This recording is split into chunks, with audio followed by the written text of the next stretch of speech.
Hola, hola, ¿qué tal? Me decidí de hacer este video más que nada porque, bueno, siempre es un tema que lo tengo que contar una y otra vez, que está bueno, que me gusta promocionarlo, pero a veces me pasa mucho que por ahí para alguien con el que estamos charlando y estamos intercambiando por internet o algo así, y que le quiero decir, che, mira, mirate esto que más o menos te va a servir, y no tengo eso. Entonces, es una charla que di un montón de veces y que tiene que ver con la ingeniería del siglo XXI y que es un poco promoción de lo que se llama promoción STEM, de Science, Technology, Engineering and Mathematics.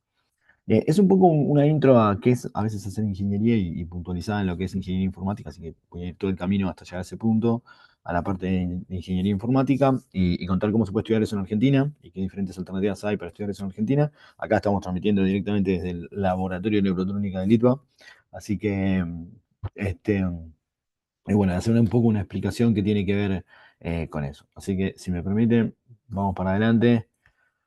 Bien, bueno, una versión de ingeniería es ciencia aplicada, o sea, es un poco, a veces está bueno pensar en la ingeniería como una pala en una mano y un libro bajo el brazo y ver lo que está en el libro para poder usar la pala de manera efectiva y sin perder demasiado tiempo y hacerlo de forma eficiente y montarse sobre los hombros de los gigantes que vinieron atrás y que trabajaron mucho con los temas y que pudieron desarrollar cosas y darnos conocimientos sobre cómo usar esa pala de la mejor manera posible con un foco muy transformacional, o sea, transformar el mundo en el que vivimos para hacerlo mejor para nosotros mismos que somos los humanos que vivimos en él. Así que esa es un poco la idea, ¿no? Y donde uno parte desde matemática, como la base, la disciplina, la metadisciplina, la superdisciplina que está detrás de todo, lo que tiene que ver con lógica, cálculo, con álgebra, toda la matemática que se estudia en el secundario, con mecánica, que también es que es saber hacer, saber construir con las manos también, que también tiene ese componente, ¿no? Y ahora tiene un revival mucho más fuerte con el advenimiento de inteligencia artificial, a donde de repente pone en juego que, bueno, muchas cosas cognitivas se pueden reemplazar de una manera más sencilla. No es tan así, y tampoco no es tan así con mecánica, que sí, que todo se puede, que nada se puede reemplazar, tampoco es tan así, pero sí es un mix y pone un revival que es interesante sobre trabajar con las manos y los skills que adquirimos durante la vida, que tienen que ver con construir y hacer, ¿no? Y en ingeniería está mucho construir y hacer, y está también el mundo físico, el poder formatearlo, formarlo, transformarlo, hacerlo mejor para nosotros, más seguro, que nos permita vivir más años, mejor, curar enfermedades, las cosas buenas del mundo, ¿no? Que estamos poco tiempo, para hacer cosas malas no tiene sentido, vamos a estar poco tiempo acá, así que lo bueno es hacer algo bueno y hacer algo interesante. Después la parte de computabilidad, que tiene que ver con la idea de usar las computadoras para transformar cosas, eso se ve mucho en ingeniería, nos vamos empujando hacia ingeniería informática. Luego los lenguajes, el uso de los lenguajes, siempre la gente los chicos que tienen ganas de secundario, que tienen ganas de aprender informática, dicen, ¿y en qué lenguaje trabajan? ¿No? Como si eso fuese, cuando uno hace un estudio mucho más profundo del tema y donde eso se vuelve irrelevante, en realidad, porque uno lo ve de una perspectiva mucho más general, donde el lenguaje simplemente es una de las miles de herramientas que están para construir todo lo que se hace y es más, uno de los focos que hace es construir eso, plantear nuevos, desafiarlos, estructurarlos, de maneras de manipular tokens de alguna manera, ¿no? Que hoy también construyen los LLMs, ¿no? Con toda la conexión que tienen hoy los ChatGPT, los LLMs ahí al lenguaje.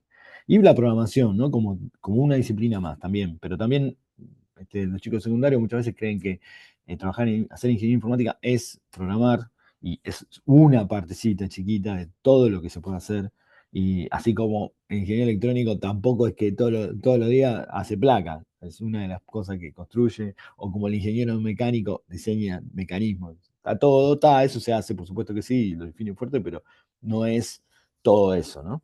Este, y bueno, un poco pasando con lo que fue el desarrollo de avances, yo pondría el LMS acá, quizás. Eh, Podría ser, creo que lo pondría. Hoy estoy más en que lo pondría. Hace un año no, hoy sí. En el año no sé. Pero va tan rápido esto que estamos justo en el cambio, entonces es difícil verlo bien. Pero bueno, en principio lo que viene acá a la izquierda, esto de acá es eh, la válvula típica que permitía hacer una compuerta lógica, el tubo de vacío, digamos. El tubo de vacío era una válvula que permitía reaccionar similar a un switch digital, donde uno, en ese momento era analógico, pero bueno, pero permitía hacer algo digital, siempre es analógico por base, pero es algo digital. Después el transistor, que el transistor es la base de toda la electrónica del siglo XX, el procesador, que es un montón de transistores juntos, miniaturizados, y hoy lo que tenemos que es una computadora, ¿no? Directamente, una computadora directa en un celular, es una computadora, una single board computer, que es una computadora en el celular, ¿no? El grado de desarrollo que hubo con esto, ¿no? Y bueno, y hoy de repente todo esto para utilizarlo para hacer agentes que son semi-inteligentes de alguna manera, o alguna definición de inteligencia que ustedes quieran. Y mucha gente trabajando en el tema, y grandes personas, muchos de ellos, o por lo menos visionarios, con más algún tema ético que ustedes quieran poner en el medio en relación a lo que quisieron hacer, pero creo que ustedes discutirían conmigo y estarían de acuerdo que por lo menos los que estoy poniendo acá son todos gente que sí fue visionaria, más allá de lo que hizo con esa visión que tenía. Pero desde algunos más desconocidos, vamos a empezar por los conocidos. Mark Zuckerberg con su social network, fue visionario, él la vio, eso la vio, más allá de lo que hizo con eso. Pero todavía es muy joven, así que tiene mucho tiempo para redimirse. Piensen que si ahora, hasta el día que se muera, pobre, vamos a decirle muchos años, que viva muchos años, pero digamos, eh, hace cosas buenas con todo el dinero que tiene, todo el éxito que tiene, seguro se va a redimir. Así que después Steve Jobs, que bueno, él ya terminó su viaje por esta realidad, pero sí, hizo muchas cosas buenas, fue muy visionario y mucho de lo que vivimos hoy en día fue ideado por él. Él fue el que la vio, quizás si no hubiese estado, él lo hubiese hecho otro, pero no importa, pero él fue el que le tocó eso y él lo hizo antes que otro y presionando y tuvo éxito en eso que hizo, y lo hizo muy bien, un tipo muy creativo, ¿no? Y con una historia personal también hiper complicada y súper interesante. Em, Bill Gates también, como un gran hombre de negocios tecnológico, él sí hizo mucho, él ya es mucho más grande que Mark Zuckerberg y sí trabajó mucho y devolvió bastante de lo que hizo. Este, Sigue siendo una persona media controversial, como toda la gente de poder en un punto, pero bueno, pero sí él la vio también, como la vio Mark Zuckerberg, como la vio Steve Jobs, él la vio muy bien. Después sigo con otros. Tim Berners-Lee es el creador de la World Wide Web. Él la vio ahí, él se dio cuenta que eso podía ser un mecanismo de documentación público, intercambiable, y que iba a permitir un lenguaje de intercambio común, y fue un verdadero éxito. ¿No? Van siendo todas tecnologías que hoy son parte de ninguna, o todas estas terminaron como, ya las tenemos como base, ¿no? Este, Acá después Dennis Ritchie, que falleció pobre en la misma semana que falleció Steve Jobs, y que es uno de los creadores de Unix, de C, uno de los que permitieron las tecnologías actuales para que las computadoras sean lo que son. Después yo puse a alguien más, que Martin Cooper, obvio, como en la foto que está, se van a imaginar que es el creador de los celulares. No es el creador de los celulares, pero sí es una persona que dirigió un proyecto enorme que tenía que ver con la creación de GSM, que fue una de las primeras redes que habilitó la idea de los celulares y que justifica un poco por qué los celulares se llaman celulares. Martin Cooper, después Vinton Cerf. Cerf es uno de los creadores de TCP/IP, que es el protocolo que permitió a Tim Berners-Lee implementar la World Wide Web. Es un poco la base de Internet, ¿no? Tampoco Internet, tampoco no tiene un único creador, es un montón de gente que lo tuvo. Él dirigió uno de los proyectos de hacer la especificación de TCP/IP y bueno, por eso está acá. Pero es un grupo gigante de gente que lo hizo. Después acá también puse a Marisa Mayer. Marisa Mayer ella fue la CEO de Yahoo durante muchos años, y muchas de las empresas actuales, cómo están armadas y las ideas de los startups y todo eso surgió mucho por ella. Eh, por eso está acá. También Heidi Lamar, que tiene una historia súper interesante, porque ella es una actriz hermosísima, una actriz de la época de Hollywood, pero ella era una ingeniera, una técnica, y estaba casada justo con alguien que que tenía una fábrica que fabricaba para los militares, y ella creó un montón de cosas. Entre otras, se le dice que es la creadora de Wi-Fi. No creó Wi-Fi, pero sí un protocolo para hacer transmisión por frecuencia, que va haciendo saltos y que es algo de lo que se usa en la telefonía celular y también Wi-Fi. Muy inteligente, una genia total, una gran do it yourself, una gran maker, era ella. Lee Fred, que es una maker actual, que es la dueña de Fruit, que está re loca y súper creativa, ¿no? Y esta idea. Y los pongo así también de este estilo porque la mejor manera de definir STEM es STEAM, usando la A también, que es la A de arte. Y en ingeniería hay mucho arte, pues es una disciplina que está muy cerca de lo artístico, mucho más de lo que la gente cree a veces, que está. Y entonces hacer ingeniería hay un componente de artístico, de hacer las cosas porque sí, porque quiero, porque se me canta. ¿Y qué hago con eso? Bueno, al hacer eso de alguna manera, lo hago de esa manera y eso es lo que mete la creatividad, porque ahí está la creatividad y la creatividad es la que después sirve para conectar cosas. Después se la amalgama y ahí tiene un propósito específico, ¿no? Cuando uno va a hacer algo de ingeniería, lo hace con un propósito, resolver un problema, eso es verdad. Pero sí, la cuestión artística está, y la cuestión artística se rige mucho por una cuestión de volicional y de ganas, y de muy similar a lo que hacen los artistas. Y está hiperconectado, mucho más conectado de lo que uno cree. Bueno, y finalmente está Sadowski acá. Sadowski es el padre de la computación argentina. ¿A quién tendría que poner? El padre de la ingeniería tendría que poner a Huergo, ¿no? Pero Huergo como que lo tenemos muy lejano en el tiempo. Pero bueno, sí, por ahí lo puedo poner a Huergo acá también. Pero lo pongo a Sadowski que, como esto es esta presentación es, vamos a concentrar en ingeniería informática, está Sadowski, que es el padre de la informática argentina. Así que él fue un gran impulsor de las ciencias informáticas en Argentina, fue el que trajo la computadora Clementina. Se llamaba Clementina por la canción, porque hacía un ruidito de na, na, na, na, na, na, na, na, na, na, na, na, na, na. Es una canción, ya, debe tener 200 años esa canción. Oh My Darling Clementine era. Y como hacía el mismo ruidito, la primera computadora que trajeron a Argentina le pusieron Clementina. Y que eso inauguró todo un montón de cosas que llevan hasta que hoy Argentina tenga muchos startups que son parte de la matriz exportadora, todo lo que tiene que ver con el software, con la producción del software, enormes empresas. Como Baufes, como Globant, como Mercado Libre, empresas que son de software, que hacen muchas otras cosas, que se extendieron mucho más a otras cosas, pero bueno, que son impulsores de lo que es las exportaciones argentinas en la economía del conocimiento, ¿no? Y que nos dejan muy bien parados y que son parte de la matriz productiva argentina, de qué vive el país, ¿no? Que un poco contestan esa pregunta. Manuel Sadowski fue uno de los pilares de eso, por eso hay una fundación que impulsa las ciencias informáticas en Argentina, que tiene su nombre. Y ahí está Sadowski. Estamos ante una masiva digitalización de la sociedad. Y este slide me quedó viejo con el LLM y con todo lo que tiene que ver con inteligencia artificial. Me quedó re viejo ya, porque esto era como decir, wow, che, mirá, todas las ciencias informáticas están en todos lados. Y siempre queda viejo eso. Es tan exponencial en ese sentido que cuando uno mira para atrás y yo miro este slide, me suena viejo, porque es como que, no sé si quieren, ahora le digo en las áreas a donde no está, que van a ser más chiquitas, porque el resto está en todo, y cada vez más y más y más y más y más. Pero bueno, acá tenía cuatro partes, ¿no? Dividido mucho de lo que era la digitalización de la sociedad masiva. Digamos, esto es lo que facilitó que hoy existan los LLMs y que exista la inteligencia artificial, porque esto fue datificar, y estoy usando esa palabra que acabo de inventar, pero que refleja esto, que es datificar, generar datos de todos los procesos humanos y de todas las cuestiones en las que los humanos tocamos, desde lo que existe en la naturaleza, el ambiente, en el suelo, río, mar, desde lo que hacen las sociedades, todo digitalizado. Y como todo eso está digitalizado, hoy lo estamos explotando a través de los CLM que permiten a eso manipularlo de una manera muy inteligente, ¿no? Pero por un lado estaba en la parte del iceberg bueno, estaba bien que había puesto un iceberg, porque era cierto, porque lo que se veía de inteligencia artificial, machine learning y data science era solo la punta del iceberg. Por abajo estaba todo lo que se podía hacer, como está pasando ahora con los LLM, que era lo que no se veía.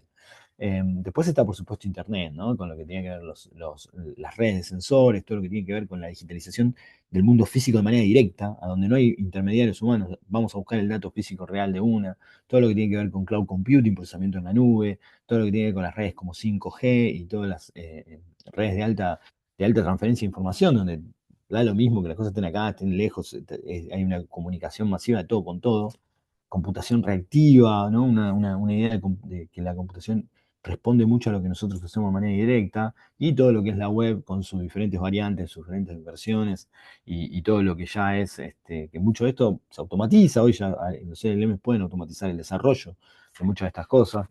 Después, todo lo que tiene que ver con la persona en el centro, que es Personal Analytics, Smartphones, Human Augmentation, aumentar las capacidades humanas en todos sentidos, mucho ahí engancha eso con rehabilitación, mucho con temas de robótica de rehabilitación, que bueno, eso es algo que hacemos mucho acá en el ITBA también. Em, Wearables, sacar información del cerebro y usarla para neurotecnología, eso también hacemos muchísimo acá, que tiene que ver con el desarrollo de dispositivos, ¿no? Nosotros acá tenemos una startup con Neuroacoustics que justamente está tratando de utilizar eso para hacer desarrollos médicos, desarrollos de wearables que ayudan en tratamientos de neurodegeneración. Después armar Body Area Networks, que es usar el cuerpo humano como una propia red, ¿no? Y montar sobre eso sensores y sacar información, o sea, digitalizamos todo lo que nos pasa hasta el punto que quizás en el futuro vamos a tener una app que nos va a decir, che, tenés ganas de ir al baño. Ah, bueno, ok, voy al baño. No porque siento ganas de ir al baño, sino porque me lo dice la app directamente, ese nivel de digitalización que, bueno, puede ser un poco patológico, pero un poco estamos muy cerquita. Después lo que tiene que ver con la parte de automatización propia en el tema industrial, que ese está muy automatizado y desde hace muchos años, en donde hace una diferencia enorme está marcando temas productivos a nivel general, desde hace mucho ya, pero a nivel de que, bueno, hoy por hoy se pueden hacer prácticamente lo que se llaman fábricas sin luces, ¿no? Donde no hay luces porque total está todo automatizado y no hay personas, entonces no hay luces. Con lo que tiene que ver, bueno, con todo lo que es automatización estándar, con SCADA, con PLC, que eso ya es parte del núcleo de lo que se hace, pero la transformación de eso más moderna, que es Industrial Internet de las Cosas, Internet de las Cosas Robóticas, Internet of Robotic Things, System on a Chip, o sea, de chips a donde ya son casi como una propia computadora, el propio chip, el propio sistema, fácil de interactuar, fácil de conectar con otras cosas, muy estandarizado los esquemas de comunicación, toda la parte de sistemas embebidos, todo lo que tiene que ver con domótica, si quieren, lo que tiene que ver con Cyber Physical Systems, usar sistemas embebidos para digitalizar cualquier actividad humana y poner un sensor, medir algo, obtener un dato, aplicar algo de procesamiento, aplicar algo incluso de inteligencia artificial, tomar una decisión y ejecutarla, y con eso ir automatizando muchos procesos humanos, y mecatrónica, ¿no? Como una idea de fabricación de producto. Y con esto generar Internet of Living Things en un punto, o sea, esto interactuarlo con la sociedad, hacer smart cars, autos que son autónomos, que son inteligentes,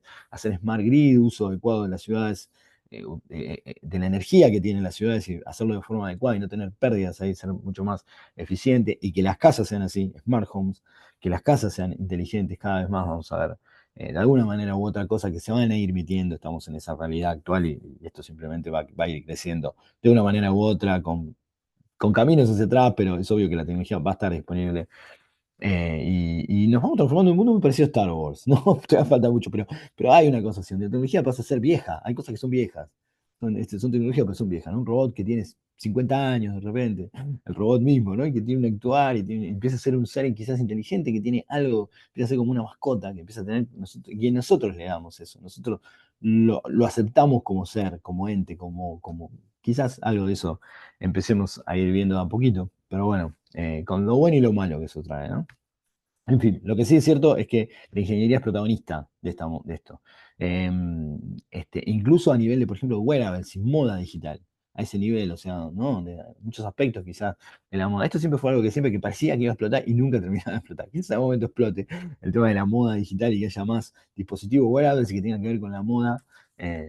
Como ese vestido de J-Lo que tuvo una vez que era todo hecho con tipo un monitor, entonces que el vestido mismo mostraba el monitor. Pero eso es una variante o esto, como Decentraland, que Decentraland usa ups and downs, Decentraland que es un mundo virtualizado, una especie de Minecraft similar que encima tiene todo un tema de compra y venta de cosas, o sea, muy, muy por detrás con una especie de blockchain o con una criptomoneda que uno puede generar scarcity, generar que se pueda comercializar, y decir, bueno, tengo una quinta avenida que solo puede haber 10 locales, bueno, a ver quién los compra. Y es un lugar donde hay un montón de gente que entra, muy parecido a cosas a Fortnite, ¿no? Mucha estructura de Fortnite. Veremos cuando está el GTA 6, ahí está, pero también todo lo que tiene que ver con gaming y el gaming es mucho más que gaming. El gaming es mucho más que gaming, no es solo juegos ya, sino es algo más, por supuesto, ya está clarísimo eso.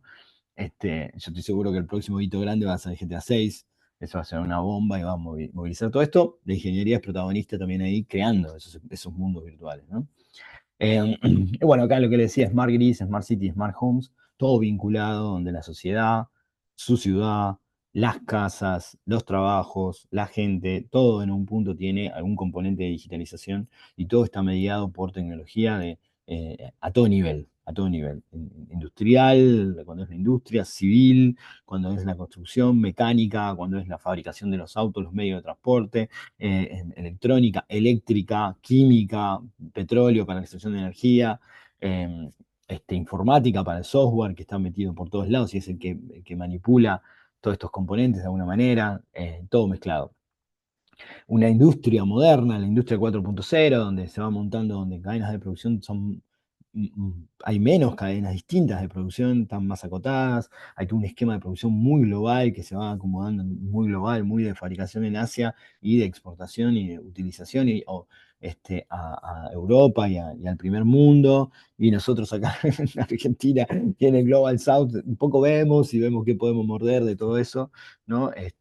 Pero bueno, antes el diseño estaba también en Silicon Valley y en Europa, hoy no solo está ahí, hoy está mucho en Asia, mucho en Hangzhou, mucho en Shenzhen, en las ciudades chinas, por supuesto en Japón, como área central de la cual todo Asia se montó en su momento, hoy está mucho más, hay más polos ahora, sobre todo con China, con su enorme presencia. Antes Japón dominaba la película, pero fue Japón el que permitió el hacer ese avance, entonces sigue siendo un lugar a donde está más avanzado en relación a la estructura general. Los otros países tienen más aristas en diferentes tecnologías, pero Japón las tiene en muchas tecnologías.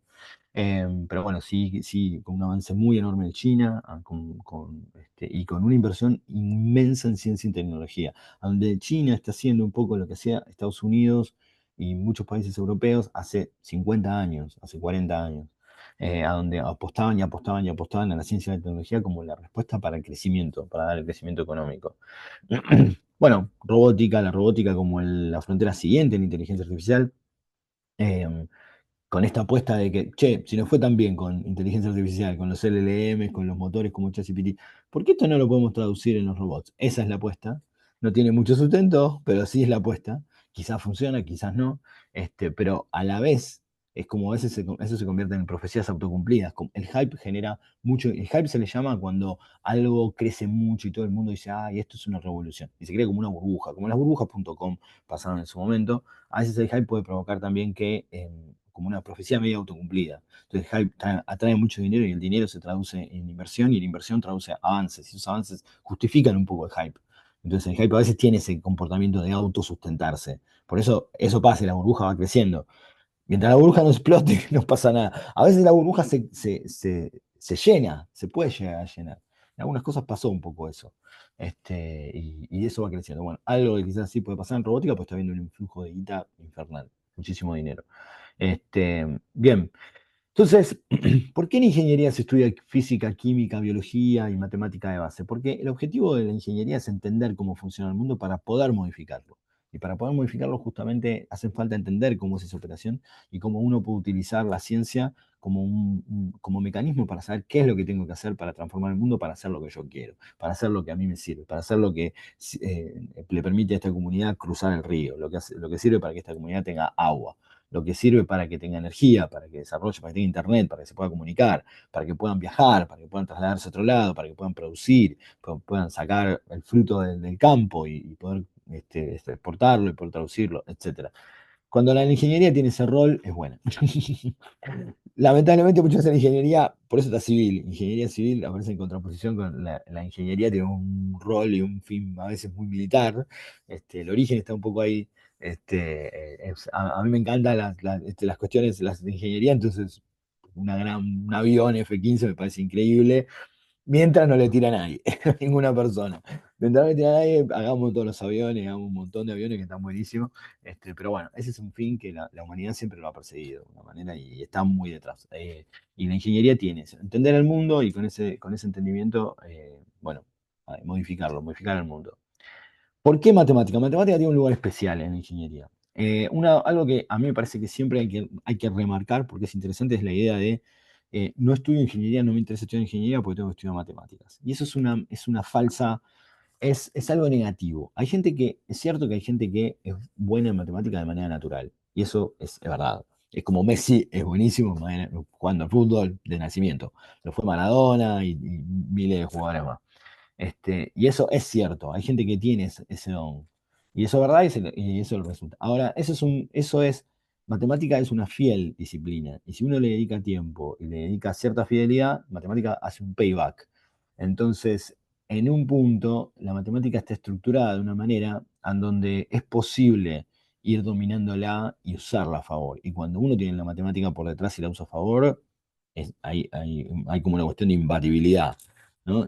Y ocurre de esa manera. Entonces, ¿por qué pongo este meme? Porque muchas veces este meme me parece mucho como diciendo, bueno, ¿para qué estudiar matemática? Porque uno a medida que va pasando las carreras científicas, va estudiando primero, trabaja con los números, operaciones básicas, geometría, álgebra, funciones trigonométricas, números complejos, cálculo, cálculo avanzado, y puede seguir.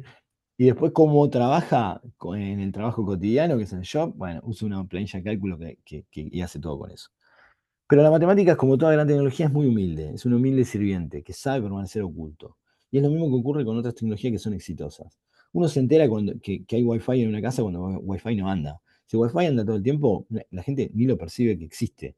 Y para los chicos es súper interesante porque los chicos abren la compu y para ellos ni existe Wi-Fi. Total, la computadora siempre tiene internet.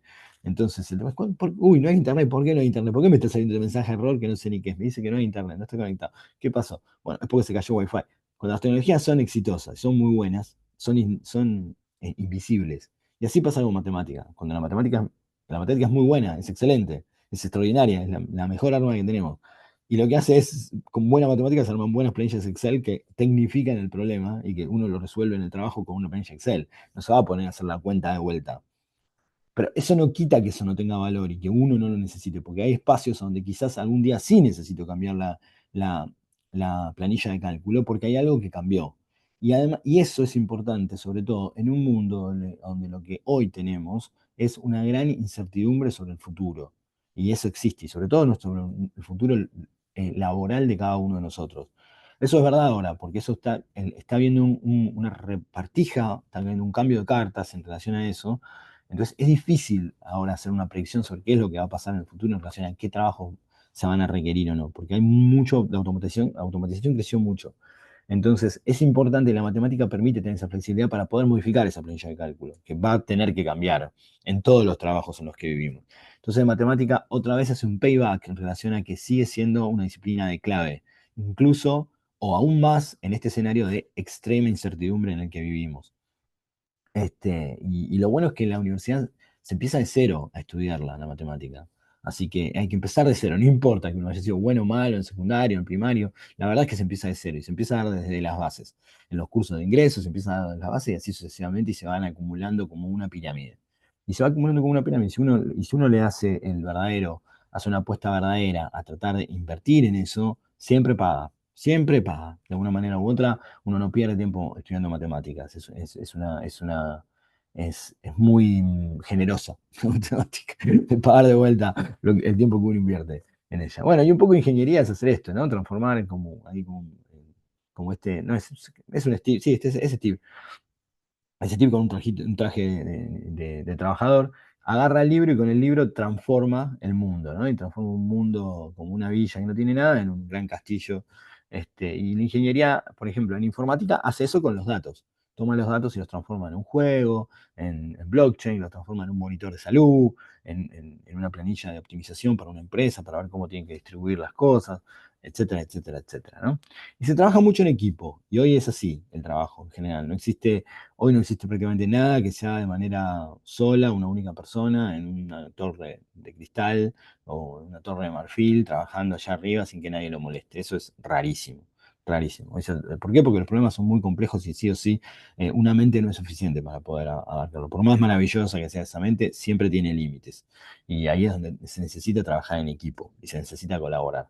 Entonces el skill de poder trabajar en equipo es un skill clave incluso en algo tan a donde uno trabaja solo, a veces como informática, ¿no? Donde, bueno, los que les gusta a veces laburar solo, poca interacción social, van a tener que trabajar en equipo y está bueno. Pero bueno, lo bueno es que los otros son ñoños también, entonces, en ese sentido, eso está bueno. Bueno, eso quedó atrás, la informática y la informática como disciplina ya no es más de ñoños, porque hay trabajo, ha habido muchos años de trabajo, empleo, full empleo completo, full empleo de total empleabilidad durante muchos años y con buenos sueldos.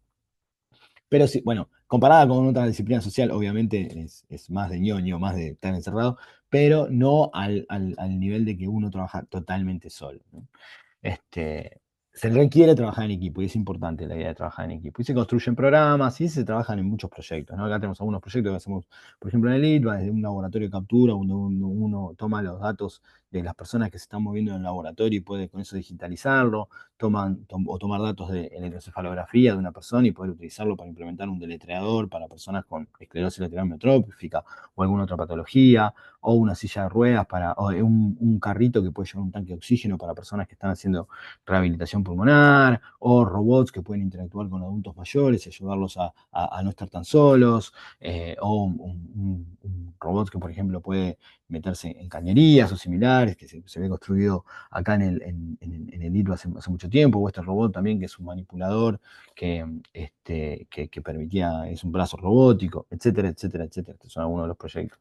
O, bueno, los desafíos del siglo XXI, ¿no? Que hoy por hoy me voy a concentrar en este, que es creo que el que más debemos, estos dos, que son los que más debemos, que es la pobreza global, que no habiendo tanta tecnología, hoy es un poco loco que siga habiendo esta situación, hay un desbalance ahí que de alguna manera u otra hay que solucionarlo, la tecnología habría que ver cómo se ayuda, no sé, quizás en algún momento de alguna manera se puede utilizar, y temas de discapacidad y poder nivelar el juego en las capacidades humanas para que todos juguemos el mismo juego y de alguna manera u otra solucionar muchos de los problemas asociados con la discapacidad por la vejez natural y sobre todo por las enfermedades o por las cuestiones traumáticas de la vida, ¿no? Que podamos tener que la tecnología nos ayude para suplir eso un poco.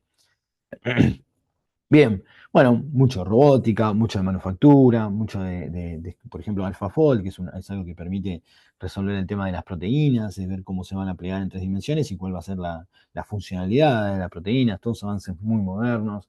La idea de la generación, todo lo que estamos viendo con generación de imágenes, dale, ya quedó viejo, ¿no? Esta imagen ahora es tremendamente, ahora ya son mucho más nuevas y mucho más difíciles de reconocer que son generadas, ¿no? Por inteligencia artificial. Esto ha crecido tan rápido. Bueno, por supuesto, los juegos, o por ejemplo en este caso, como es Nides Grey, una persona que tuvo un problema con un accidente y quedó cuadripléjico y que de repente con un implante en el cerebro se puede extraer la información de su cerebro y con eso manipular de vuelta su propio brazo a través de estimulaciones eléctricas en los músculos.